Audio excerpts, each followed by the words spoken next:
All right, here we go with organic chemistry. We're going to start off with some basic stuff, as in basic words you're going to run into and other items you might need to know.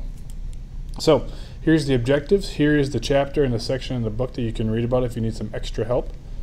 All right, there are a couple different sections. So let's get right into it. So organic chemistry. Organic chemistry is not organic as in no pesticides, which is what most people think. What organic chemistry is basically molecules or compounds, however you want to say it, that contain carbon. Okay, we all know carbon symbol, C. Okay, carbon is a very, very versatile element. It can bond with lots of different things, lots of different ways, lots of different shapes. So if molecules that contain carbon, any amount of carbon, just could be one, but as long as it has carbon, it's good. Non-organics is basically everything else. Molecules that contain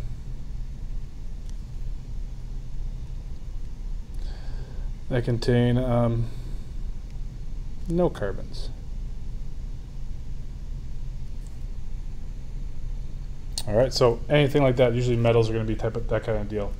Hydrocarbons. Hydrocarbons are basically compounds or molecules that have carbon, and you can tell by the name, hydrocarbons, hydrogen. So hydrogen and carbons. R groups, when you see this symbol next to a bunch of compounds, so what you might see is something like this, R, and then you see this, and then you might see this, and maybe like this. Okay, that would just be one example. What this R tells you is that this represents any number of carbons.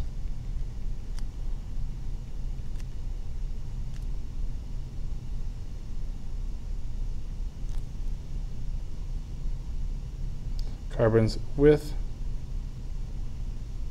hydrogens. All right, so it could be, this R could represent 5 carbons with hydrogens attached to it, could represent 1, it could represent 2. The fact is, it doesn't really matter, it's just that it represents a number of carbons. Saturated carbons, so when we're talking about saturated, that means we have only single bonds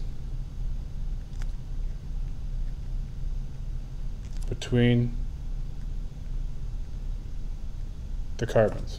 All right, and usually what you'll see is you see something like this between them, or some people actually do it like this.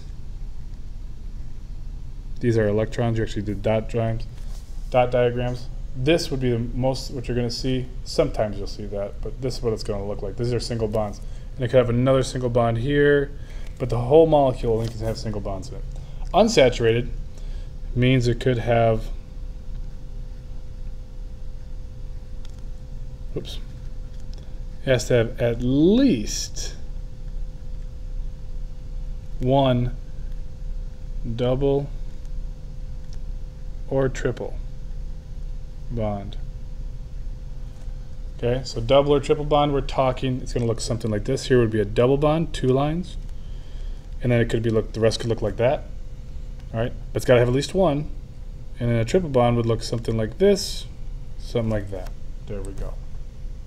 All right, and then the last term you're going to run into isomers. When we're talking isomers, these isomers have same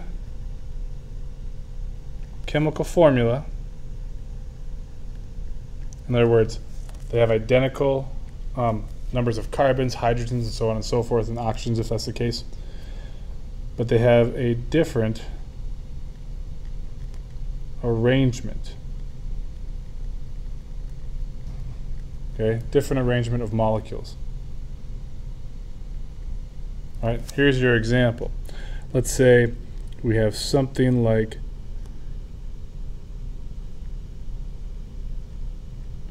this. Okay, there's hydrogens all on the ends of these.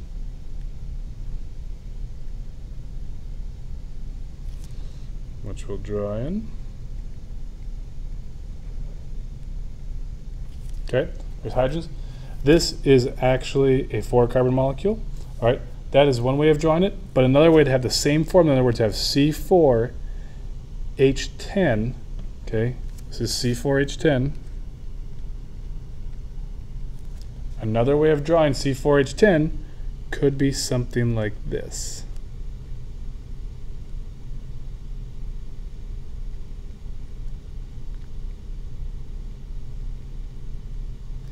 So now they have the same number of carbons, same number of hydrogens, but they have a different arrangement of molecules. These are isomers, okay? Same chemical formula, C4H10, different arrangement. Notice how this, one of the ends carbons went onto this middle and the second carbon here. So it kind of looks like a, T, all right?